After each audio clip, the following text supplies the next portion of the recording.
सूरदास जी कौन है? प्रपन्न है। उनको ठाकुर जी को देखने के लिए नेत्र नहीं चाहिए। परम सत्य श्रीनाथ जी का नाम उनके हृदय में विराजमान है, उस नाम से ही वे दर्शन कर लेते हैं। श्रीनाथ जी कैसे? सूरदास जी महाराज अपने कुटिया में बैठ करके भजन करते थे, और जब वे पद गाते थे तो पद सुनने के लिए श्री जी बाबा का जैसे ही शयन होता था, शयन होते ही श्री जी बाबा तुरंत आ जाते थे और आकर के बाहर कुटिया के बैठ जाते और बैठ करके वहीं बैठे बैठे श्रवण करते जो भी सूरदास जी गाते, वापस लौट जाते। सावधानी से सुनना। एक दिन श्री जी बाबा ने मन में भाव रखा कि भैया आज गोसाई जी जल्दी हमको पौड़ा दें भोग लगा के। तो गोसाई जी तो कपाट बंद करके जाते थे दोपहर के, लेकिन ठाकुर जी जंगला में से कूद के भाग जाते थे, सूरदास जी की कुटिया पे जाके बैठ जाते थे। एक दिन ठाकुर जी जाने लगे तो श्री जी ने हाथ पकड़ लिया ठाकुरानी ने। कहां जा रहे हो? बोले हम जा रहे हैं एक जगह पे। बोले कहां जा रहे हो? मुझे सही बताओ। बोले एक भक्त है, उसको दर्शन देने के लिए जा रहे हैं। बोले हम भी चलेंगे साथ में। अरे तुम मत चलो, तुम क्या को जाओगी? तुम जाओगी तो फिर पता नहीं उसको समझ पाओगी नहीं समझ पाओगी, क्या भाव आवे समझ थोड़ी आता है। राधा रानी बोली या तो हमें लेके चलो, नहीं तो आज हम तुम्हारी गोसाई जी से शिकायत कर देंगे कि तुम पौड़ते नहीं हो, तुम भाग जाते हो दर्शन देने के लिए। ठाकुर जी अर्चावतार में जब विराजते हैं ना तो अपने अर्चक से डरते भी हैं। मैं अपनी कथा में कभी कभी बताता हूं, हमारी बहन जी बैठी हैं, श्री राधा रमन परिकर में आपका सौभाग्य है सेवा का। तो एक बार इन्होंने एक प्रसंग सुनाया कि ठाकुर जी पोशाक नहीं पहन रहे थे। श्री राधा रमन जी पोशाक नहीं पहन, जबकि बिल्कुल सही था, नाप भी बिल्कुल लेकर के रखा था, लेकिन फिर भी कभी कहीं से ऊंची, कभी कहीं से नीची, कभी कहीं से भारी। सब गोस्वामियों ने प्रयास कर लिया, लेकिन ठाकुर जी ने पोशाक नहीं पहनी। तो आपके जो पूज्य दूसरे पिताजी ससुर जी हैं, वे सबसे बोले सुनो सब लोग बाहर जाओ, मैं थोड़ा ठाकुर जी से एकांत में बैठ के बात करूं। और वे ठाकुर जी के आगे बैठे, राधा रमन जी के आगे पोशाक रख दी। तो बोले अच्छा, तो आज आपको पोशाक धारण नहीं करनी है, क्योंकि हमें पता है नाप तो बिल्कुल ठीक है और पोशाक भी बिल्कुल अच्छी बनी है, लेकिन पता नहीं आपकी क्या इच्छा है, परेशान करने के मूड में हो।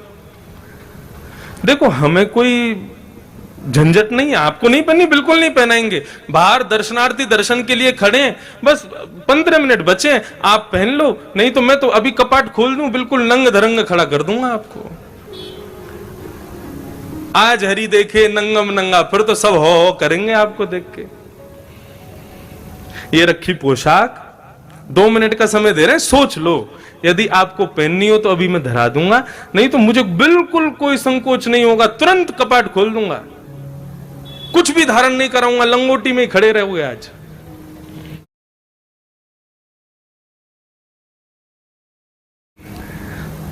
दो मिनट बाद प्रणाम किया, बोले आपने विचार कर लिया होगा, मैं प्रयास कर लेता हूं, यदि प्रयास में सिद्ध हो गया तो समझ जाऊंगा कि नहीं आप धारण करना चाहते, नहीं हुआ तो फिर कपाट खोल दूंगा।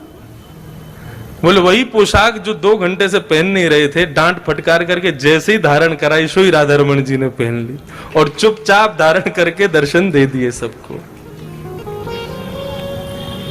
तो अपने अर्चक से ठाकुर जी डरते भी हैं, क्योंकि अर्चक पुष्टि मार्ग के अनुसार, मैंने कहा ना यशोदा का स्वरूप, और बालक यशोदा से डरता है। मैं भी कभी कभी गिरधर लाल जी की सेवा करता हूं तो कोई कभी कुंडल उतर जावे, कभी मोर पंख उठ के भाग जाए, कभी यहाँ की हीरा जो लगो थोड़ी पे वो भाग जाए, मिले ही ना है महाराज, ढूंढते रहो कहां गए हो। तो हम तो खूब डांट फटकार दे, मैं देखो पहनो तो पहनो, नहीं तो ऐसी खड़ो कर दूंगा, मुझे कोई चिंता ना है। और वास्तव में एक और भाव, ठाकुर जी क्या छोटे से लाला है, और छोटे से बालक को, जैसे अब सर्दी का समय, छोटे छोटे बालकों को मैया टोपा पहनावे, कपड़ा पहनावे तो कभी कुछ उतार के फेंके, कभी वो कुछ उतार, वैसी लाल जी हैं। तो क्या किया करो, छोटी छोटी गैया, छोटे छोटे घोड़ा, छोटे छोटे खिलौना ठाकुर जी के आगे रख दो और तब श्रृंगार शुरू करो। क्या बोले, अब लाला तू खेलवे में व्यस्त है कि अब तेरा श्रृंगार करेंगे। जैसे ही ठाकुर जी खेलने में व्यस्त हो जाए, श्रृंगार धराओ, तुरंत धारण कर लेंगे। ये भाव है केवल कि उनको व्यस्त कर दो किसी कार्य में, वो व्यस्त होते ही फिर आपका श्रृंगार स्वीकार हो गया।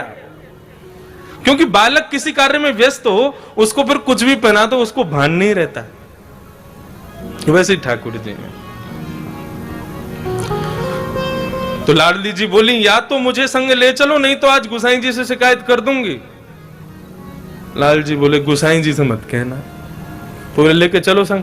अब तो श्रीनाथ जी, लाडली जी श्री राधा रानी को लेकर के श्री सूरदास जी के यहाँ जा रहे हैं आसावरी।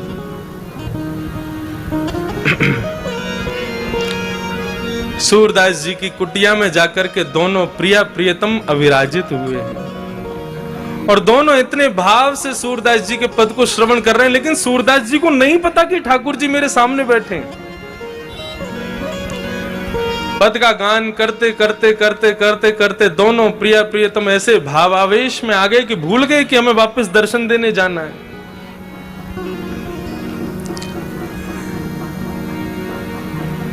जैसे ही सूरदास जी का पद पूर्ण हुआ, किशोरी जी ने और लाल जी ने दोनों ने नेत्र खोल करके देखा, सूरदास जी बैठे हैं।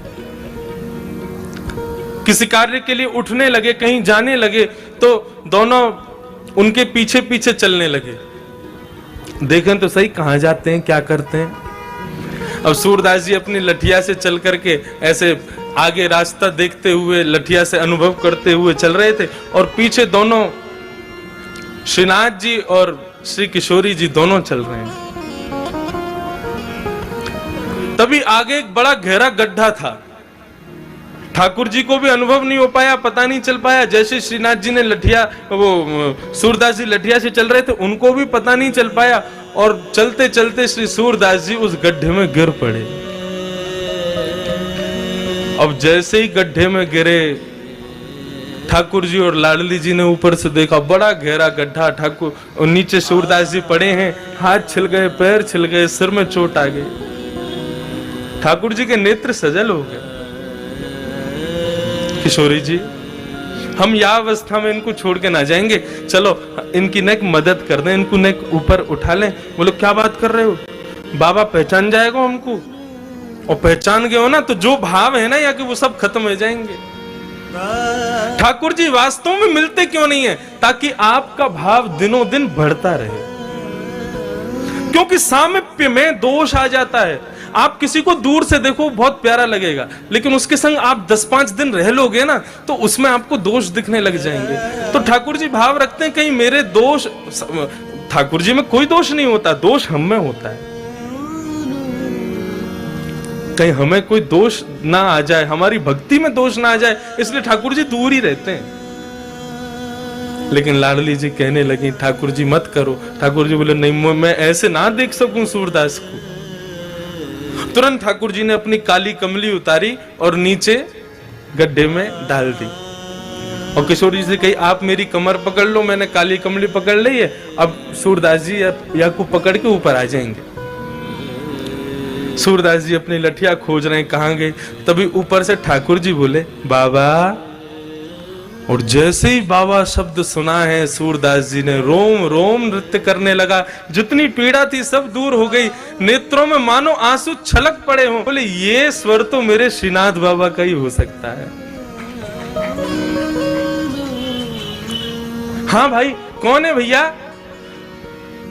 बोले, भैया बाबा हम यही ब्रजवासी हैं, गैया चरावे जामे, आपको पड़ो भयो देखो तो सोची ने आपकी मदद कर दें। हाँ भैया, बड़ो भलो करेगो ठाकुर तेरो। भैया कैसे आऊं ऊपर? बोले, मैंने अपना पटका डाल दिया नीचे, आप बाकू पकड़ के ऊपर आ जाओ। सूरदास जी उस पटके को पकड़ रहे हैं और यहां से लाडली जी ठाकुर जी को खींच रहे हैं, ठाकुर जी सूरदास जी को ऊपर खींच रहे हैं। क्या स्वरूप है।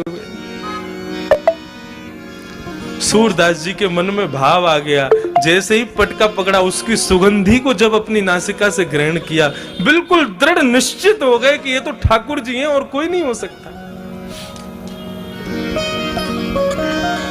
जैसे ही गड्ढे से ऊपर निकल करके सूरदास जी आए, जानबूझ करके ऐसा भाव दिखाया कि मानो झटके से गिर पड़े हों, और गिरे तो कहां गिरे, श्री लाडली जी के चरणों में जाकर के गिर गए। और गिरते ही बड़ी चतुराई से श्री किशोरी जी के एक पांव की पाजेब को सूरदास जी ने पकड़ करके खींच के अपनी जेठ में भर लिया, और भर करके ठाकुर जी खड़े हो गए, किशोरी जी खड़ी हो गई, सूरदास जी भी व्यवस्थित हो गए।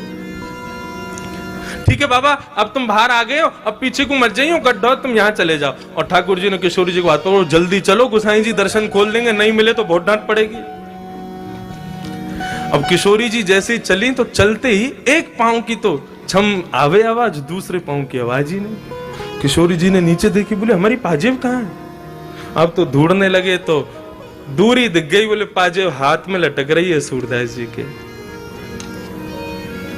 किशोरी जी बोली मेरी पाजेब रह गई है। ठाकुर जी बोले दूसरी दिलवा देंगे, चलो। वो नामों को तो वही चाहिए जो सूरदास जी पे। बोले तुम फंसवाओगे आज, सूरदास बाबा तो जन कब छोड़ेगा, लेकिन आज गोसाई जी बहुत डांट लगाएंगे। किशोरी जी बोली हमको तो वही पाजेब चाहिए। तो बोले तुम ही लिया। बोले मुझको डर लगाया बाबा थे, मैं ना जाऊंगी, तुम ही मांगो। लाडली जी तो चाह रही है कि ये कृपा आज कर ही दे इनके ऊपर। ठाकुर जी फिर से गए, बाबा हाँ हाँ भैया बोलो। वो हमारी एक पाजेब आपके पास रह गई है, आप कृपा करके हमको प्रदान कर दो। ठाकुर जी बोले, वो सूरदास जी बोले भैया मैं कैसे मान लूं ये पाजेब तुम्हारी है। अब भैया मैंने तुम्हें दे दी और फिर कोई आयो कि बाबा मैंने तुम्हारी सहायता करी, मेरी पाजेब गिर गई, तो मैं तो झूठो रह जाऊंगा। ठाकुर जी बोले तो आपको पता कैसे चलेगी कि या कि दूसरी पाजेब कौन के पास, आप पे आंख तो है ना। बोले आंख ना है लेकिन हाथ तो है ना, अनुभव कर लूंगा मैं। तो बोले क्या करोगे। बोले दूसरी पाजेब जो है का है, वो मेरे हाथन के आगे आप चरणन में धारण करके ही दे दो, मैं वह पाजेब को हाथ से स्पर्श कर लूंगा, सो दूसरी पाजेब पहना दूंगा। किशोरी जी मुस्कुरा गए, बोले सूरदास समझ गए कि ये ठाकुर जी पधारे हैं। ठाकुर जी बोले आओ। अब तो किशोरी जी आगे आई, आगे आकर के खड़ी हुई, सूरदास जी से कही सूरदास जी नीचे बैठो, नीचे देखो, एक पाजेब देख लो और दूसरे पाँव में पहना दो। जैसे ही पाजेब देखी तो समझ गई, बोले हाँ भैया तुम्हारी है। दूसरे पाँव में पाजेब पहना करके श्री किशोरी जी के चरणों से लिपट गए सूरदास जी, अपने नेत्रों के जल से उनके पैरों को धोने लगे। बोले कृपा करो प्रभु, मैं पहचान गया हूं आप पधारे हो मुझ पे कृपा करने। किशोरी जी ने सूरदास जी को उठाया और ठाकुर जी, किशोरी और सूरदास जी तीनों को आलिंगन किया। और आलिंगन करके ठाकुर जी और किशोरी जी ने अपने हस्त कमल से जैसे ही सूरदास जी के नेत्रों पे हाथ फेरे, बोले बाबा आंख खोलो। बोले मैं देख ना सकूं। बोले खोलो तो सही। जैसे ही नेत्र खोले तो श्रीनाथ जी राधा रानी के संग में सामने खड़े हुए हैं। बोले भगवान की जय। ठाकुर जी का दर्शन श्री सूरदास जी महाराज अपने नेत्रों से कर रहे हैं। और इसी भाव को हमारे ब्रज में श्री राधा वल्लभ लाल जी को प्रकट किया श्री हित हरिवंश महाप्रभु ने। और श्री हित हरिवंश महाप्रभु इसी भाव को अपनी वाणी में गा रहे हैं। बहुत सुंदर भाव है। मेरी इच्छा है कि आप सब लोग ये पदों को जरूर मेरे साथ में गाओ, भाव से गाओ। क्या गा रहे हैं सूरदास जी दोनों को देख करके। बसो मोरे नैनन में